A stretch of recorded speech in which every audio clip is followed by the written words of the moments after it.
Speaker sir, मेरा कल एक सवाल था जो हिंदुस्तान के इतिहास में पहली बार डिसीजन लिया गया कि इलेक्शन कमिश्नर्स को फुल फुल इम्यूनिटी दी जाएगी। ठीक है, ये है ना, इसका जवाब इसका पीछे मैं खत्म नहीं किया सर। इसके पीछे जो थिंकिंग थी वो हमें सबसे पहले बताएं। ठीक है। दूसरी बात, नहीं, हरियाणा की जहां इन्होंने बात की, इन्होंने एक उदाहरण लिया, वहां पर अनेक उदाहरण हैं। वो भी आपने दिया था ना, 19 वो भी आपने दिया था, इसलिए दिया वो भी 19 लाख वहां पे फेक लोग, वो उदाहरण आपने दिया था, इसलिए उसका जवाब दिया। और ये भी हमें बता दीजिए, actually let us have a debate on my press conference. Let us go. Let us have very good idea. Let us have a debate on my press conference. Amit Shah ji, I challenge you to have a debate on the 3 press conferences. Please. ठीक है, बैठ जाइए। माननीय, आपने बात करी, please. Debate ही तो चल रही है। उत्तर प्रदेश में और हरियाणा में दोनों चुनाव में वोट कैसे दे रहे हैं, प्लीज ये भी जवाब दे दीजिए। माननीय गृह मंत्री जी। मान्यवर, पहली बात मैं स्पष्ट करना चाहता हूं, मैं 30 साल से विधानसभा और संसद में जनप्रतिनिधि के रूप में चुनकर आता हूं। मुझे लंबा अनुभव है संसदीय प्रणाली का। विपक्ष के नेता महोदय कहते हैं कि पहले मेरी बात का आप जवाब दीजिए, मैं सुनना चाहता हूं। आपकी मुनसफी से संसद नहीं चलेगी। मेरे आप बोलने का क्रम मैं तय करूंगा। इस तरह से नहीं चलेगी संसद। मान्यवर, उनको धैर्य रखना चाहिए, मेरा जवाब सुनने का। इनकी एक बात का जवाब मैं दूंगा, मगर मेरे भाषण का क्रम वो तय नहीं कर सकते, मैं करूंगा, क्योंकि मैं बोल रहा हूं। और मशीन का मिलान नहीं हुआ। आज तक 16,000 मशीन और वीवीपैट का मिलान हुआ है, एक भी वोट का बदलाव नहीं। और ये जब मतगणना होती है तब उनके पोलिंग एजेंट बैठते हैं मान्यवर, परिणाम पर वो साइन करते हैं, दोनों प्रकार के, मशीन के और वीवीपैट के परिणाम पर भी साइन करते हैं मान्यवर। और ये इस पर आरोप लगा रहे हैं मान्यवर। अब ये कह रहे हैं कि उस वक्त वाईफाई नहीं थी। सबसे पहली बात, 2004 में वाईफाई आ चुकी थी, मगर फिर भी चलो मान लो, आरोप लगाते गए। ईसीआई ने 2009 में एक छेड़छाड़ के आरोप पर भाग लेने के लिए 10 राज्यों में 100 ईवीएम लगाई गई। सब लोगों ने प्रयास किया, 2009 में कोई छेड़छाड़ नहीं कर पाए, फिर भी आरोप लगाए।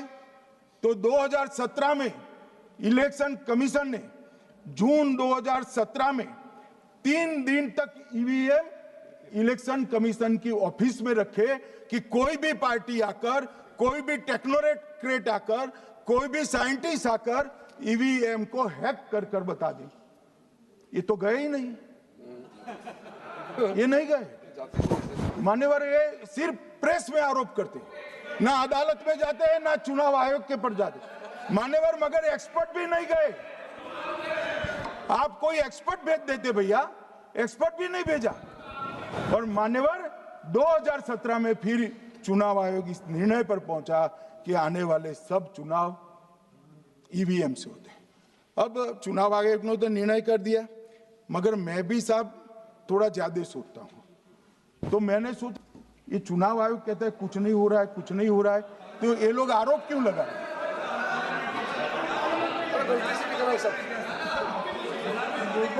मान्यवर, मेरे शब्द कोई ऐसे हो तो काट दीजिए। काट दिया राहुल जी। मान्यवर, मैंने सोचा कि भाई कुछ गलती नहीं है,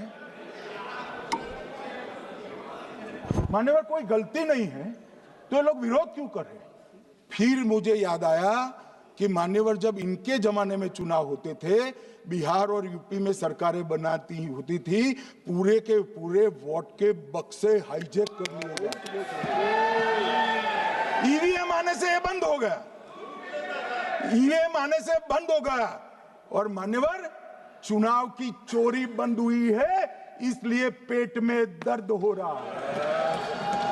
ईवीएम का दोष नहीं है, चुनाव जीतने का तरीका जनादेश नहीं था, करप्ट प्रैक्टिसेस थी, इसके कारण चुनाव जीतते थे।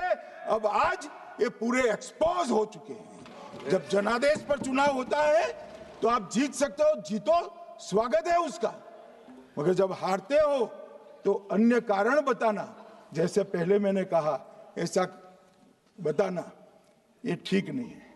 मान्यवर, कल मैंने लीडर ऑपोजिशन का भाषण स्वयं यहां बैठकर सुना है।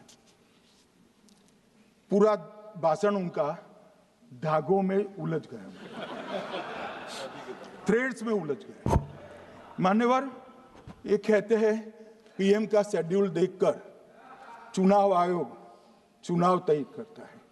मेरा सभी सांसद महोदय से करबद्ध निवेदन है कि चुनाव होने के पहले के 1 महीने पीएम का शेड्यूल, और पीएम को लगभग 24 और 16 कितना होता है, 40 महीना हो गया। इसमें से किसी भी 1 महीने का शेड्यूल दिखाओ। पीएम की गति ही इतनी है, कोई भी महीना उठाओगे तो इतने ही प्रवास करते हैं। मानवर, इसको चुनाव का कोई लेन देन नहीं है। हमारे प्रधानमंत्री जनसंपर्क में आजादी के बाद सबसे ज्यादा प्रवास करने वाला प्रधानमंत्री, और मैं जानता हूं साहब, मैं जानता हूं नरेंद्र मोदी जी को 2001 से मैं बता सकता हूं, एक भी दिन की छुट्टी नहीं, एक भी वैकेशन नहीं, लगातार जनता का काम करना। मैंने कभी नहीं देखा उनको वैकेशन में।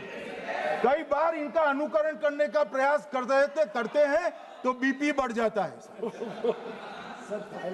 इतना ये फिर उठ जाएंगे प्लीज। मान्यवर, ये पूरी चर्चा चुनाव सुधार पर थी। मैंने आज ये भी जांच करा,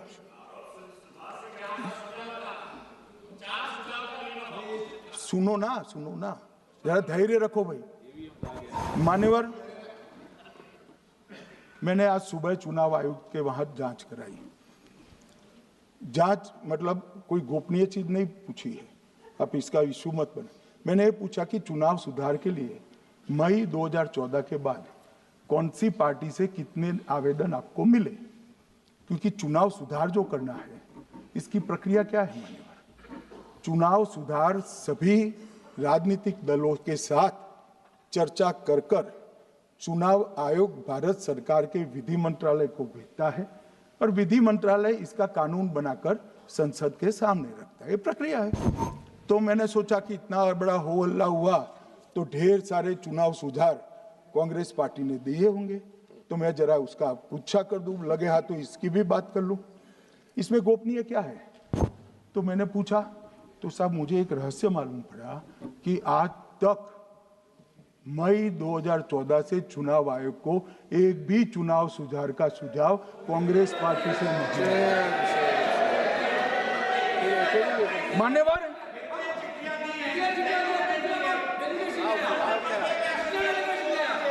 बैठे मैं बताता हूं। मान्यवर, मैं जवाब पूछोगे क्या?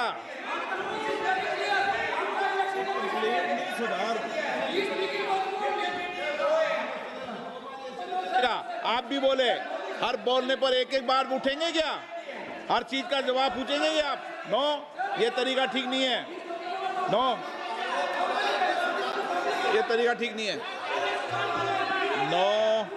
नो माननीय सदस्य, प्लीज बैठिए,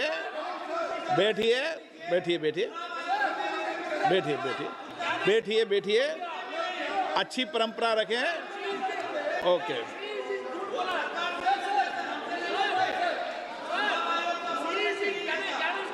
नो प्लीज, हर 2 मिनट नहीं उठते। अच्छी है।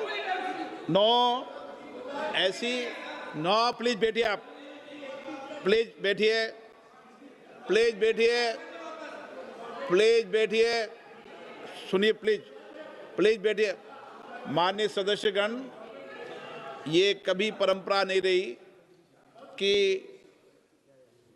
सत्ता पक्ष और प्रतिपक्ष का कोई भी मान्य सदस्य कभी बोल रहा हो तो हर विषय पर बैठे बैठे टिप्पणी करना या हर विषय पर खड़े होकर सवाल पूछना, ये परंपरा कभी नहीं रही। आपने भी भाषण दिया आज, आपको कोई ने बीच में उठ के पूछा कोई ने? माननीय गृह मंत्री जी, अच्छी परंपराएं लागू करो, अच्छी तरह चलाएं सदन। मैं मेरे स्टेटमेंट पर कायम हूं। नरेंद्र मोदी सरकार बनने के बाद आज तक कांग्रेस पार्टी ने चुनाव आयोग को एक भी चुनाव सुधार का प्रपोजल नहीं दिया। मान्यवर, ये कई बार मिलने गए हैं, मैंने उनका प्रेस कॉन्फ्रेंस भी देखा है। उनका प्रेस कॉन्फ्रेंस था चुनाव प्रक्रिया के अंदर उनका जो डिस्प्यूट है वो ऑनगोइंग इलेक्शन में इसको रजू करने का। चुनाव सुधार जो होता है, चुनाव के पहले चुनाव के नियम जो तय होते हैं, इसके लिए सभी दलों को बाकायदा पत्र लिखा जाता है और कोई मांगे तो उसको समय भी देना पड़ता है। ये दो अलग चीजें। माननीय गृह मंत्री, मान्यवर, एक मिनट गृह मंत्री। माननीय सदस्यगण, सदन का समय माननीय गृह मंत्री जी के वक्तव्य की समाप्ति तक बढ़ाया जाता है। माननीय गृह मंत्री जी। मान्यवर, कर विपक्ष के नेता ने 3 सवाल पूछे थे और 4 सुझाव दिए थे।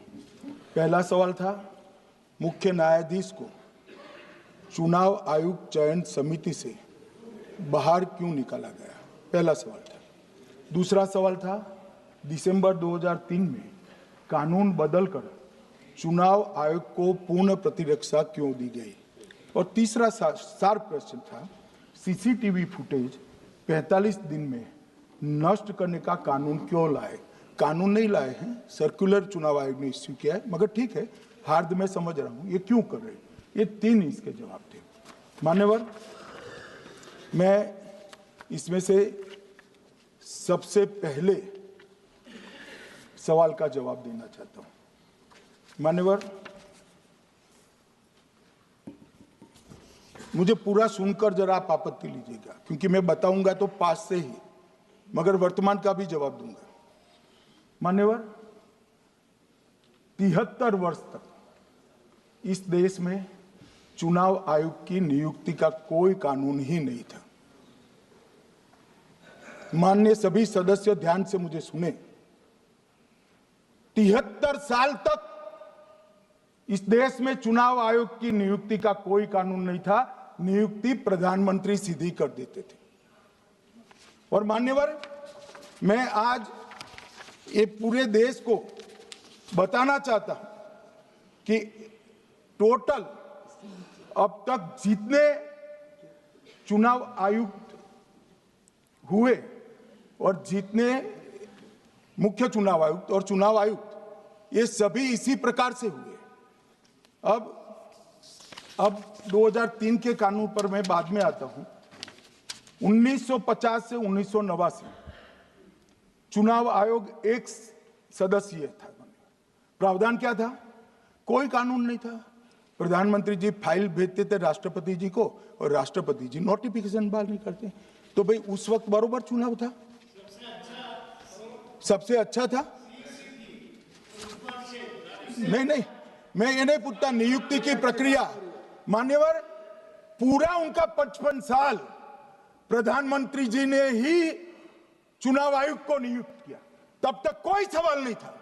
और नरेंद्र मोदी करते हैं तो उन पर सवाल उठाते हैं, मगर हमने तो ऐसा भी नहीं किया। मान्यवर, फिर 89 से 91, जब 89 में चुनाव आयुक्त उनकी सुनते नहीं थे, तो पहली बार उस पर ब्रेक लगाने के लिए चुनाव आयोग को बहु सदस्यीय बनाया गया।